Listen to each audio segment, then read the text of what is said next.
in a year igwa po kitang piga implementar ng mga around 6 to 8 na trade fair depende sa season.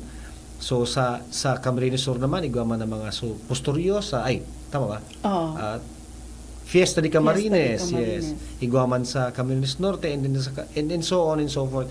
Pinakasikat din sa Rokma dyan is si Masbate, Rodeo de Masbateño. So, ngunyan po, exposed na maray ang satuyang mga MSMEs sa mga kaakian ngunyan. Especially sa mga estudyante na tiga-hold na po ining mga event na ini sa mga malls. Yan ang mga paboritong dumanan ka mga aki. Which is malls. So as to the exposure and to the market reach, balang araw, ini mga aking mga darakula man ini, magigwa man silang kapasidad para bumakal ng mga produktong lokal. And right now, inspired ang mga aki sa mga MSMEs na naiiling ninda na igwa palang kitang araw kayo ng klaseng produkto. The more since into digital age na sinda, mas lalo pa nindang namimidbida na, gibong Bicol ini. Especially pag nailinindang abaka, nailinindang kakao, nailinindang pili nuts, aram ninda na, gibong Bicol ini. So, that's one thing na we are proud of, na nakaka-widen ki market reach ang satuyang mga MSMEs through our interventions din. Okay. So, grouping na palang kitang intervention na tinatao sa DTI. Para maging aware ang satuyang mga susunod na henerasyon kan satuyang mga produkto. So, madali ng oras. Ilang minuto na lang matatapos na kita. So, sa ngunyan ang Bob, ang Lori, ano ang pwede tang maitaong advice sa mga bagong tubo ngunyan para magnegosyo man daarog sa Indo? What advice can you give to the young entrepreneur? I think you've always, whatever your business is, you must look at the market that you're going after and understand the size of the market and how you're going to get to that market. I think it can be very difficult. I mean, there's the retail shops, a lot of franchises and big organisations, and sometimes it's pretty hard to get your product into those stores. So you're left with the small retailers, and some of them don't have a lot of money and you mightn't get paid. So you've got to be very careful how you go about it. But I really think that online selling is the answer for these the new entrepreneurs. That's where I'd be looking at my marketing and concentrate on that, and I think you can be okay. So, ibig sabihin ni Bob talaga dapat magsimula tayo sa online selling. Tama ba, Bob? Yung sabi ni Bob, kasi narinig ko sa kanya, sa mga bago, mas maganda magsimula tayo sa pag-market sa online. Yes po, kasi yun na yung trend. Yun na yung trend. Yes po. Yun yung hindi namin na-anticipate. And ngayon, nandun na kami. Kasi very Dahan-dahan fast. lang. Very fast yung change ng time. Yes. So, ibig sabihin, kung very fast ang change of time, Miss Rochelle, ano ang ginigibot ang preparasyon para digdig? Siyempre, keep up ka ng trend. So, araw yan sa online, di ba? So, dapat ma-feel nila palagi yung presence mo. So, once a week or twice a week, nagpo-post kami ng new products. Kahit hindi new products, about sa workers namin, about sustainability,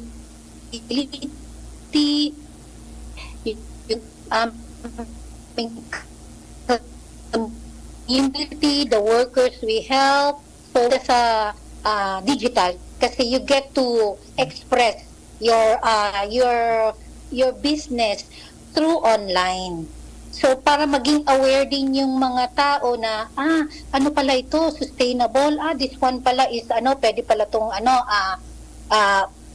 pampalit ng, so, hindi na tayo magiging plastic, more on green. Mga ganun na mga aspect. So, they not only help yung they help the community. They help our workers, especially yung mga housewives, out of school youth. So, nagiging aware sila. Then, women empowerment, kasi workers namin is mostly women, mga housewives. So, yun, na-showcase namin through online. So, ang ibig sabihin ng Sir Cholo, para masustain ang satuyang negosyo ngunyan, so dapat talaga mag-engage na tayo sa digital. Yes. Kasi yun na talaga ang trends. Paduma na kita. So, kung sakaling di kita ma-engage sa digital, so baka mabayaan kita sa market. So, dapat talaga gustuhon ta man o dae, maduman kita. So naapot ko ini ano yung mga yung mga ginigibotang preparation for fast changing time para po ma-anticipate man kan sa tuyang mga maduman, mga prospective customers, clients na maduman sa Orgulyo Can Bicol na ang mga participants po na ma-intra sa Orgulyo Can Bicol Trade Fair ay on trend po. Kumbaga talagang kung ano yung uso, iyo man po, o kung ano ang hinahagad kang customer ngayong 2024, iyo man po ang ipapahiling ninda sa Indo, i-showcase ninda sa Indo. Non-food or food, kung ano mga gusto nindong mahiling o ang mga anticipation, expectation, mahihiling niyo po yan sa Orgulyo Can Bicol Trade Fair. Tadadangog ta po sinda, yung tulotang ang tulong MSM ita, na talagang they go on trends, they innovate. Ngaro kay Moraba Foundation nang magtatao po sinda ki iba-ibang variants. Bako lang yung dati, may bago sindang ipapahiling. So Jolo, thank you very much po sa sa Gabos. Bago pala Sir Jolo, Moraba, anyone po, pwede tapong i-invite ang satuyang mga nagdadangog na mag-visit sa Orgulyo Can Bicol Trade Fair. Iniimbitaran mi po ang Gabos na magdalawan po giraray kami. Gabos pang mga produktong Bicolano. Yan po kami sa Shangri-La. Sa May 16 to 19, ngunya na taon, hangad mi po girarayan sa indong presensya ta dahil po sa Indo, kaya po yaon kami. So sana maghilingan po giraray kita. Okay. Mr. Shell, invite them please. Yes. Sa lahat po ng nakikinig, lahat ng mga listeners, so OKB Trade Fair na naman po. So ini-invite po namin kayo na pumunta May 16 to 19 sa Shangri-La Plaza. So marami po kayong makikita, not only bags, merong mga hampers, basket, pili, chocolates. So all na gawang Bicolano, gawang lokal na magiging proud po kayo. And also thanks to DTI for always na nandyan palagi po sa support nila. Okay, thank you Ms. Rochelle. Ms. Taz, please invite them.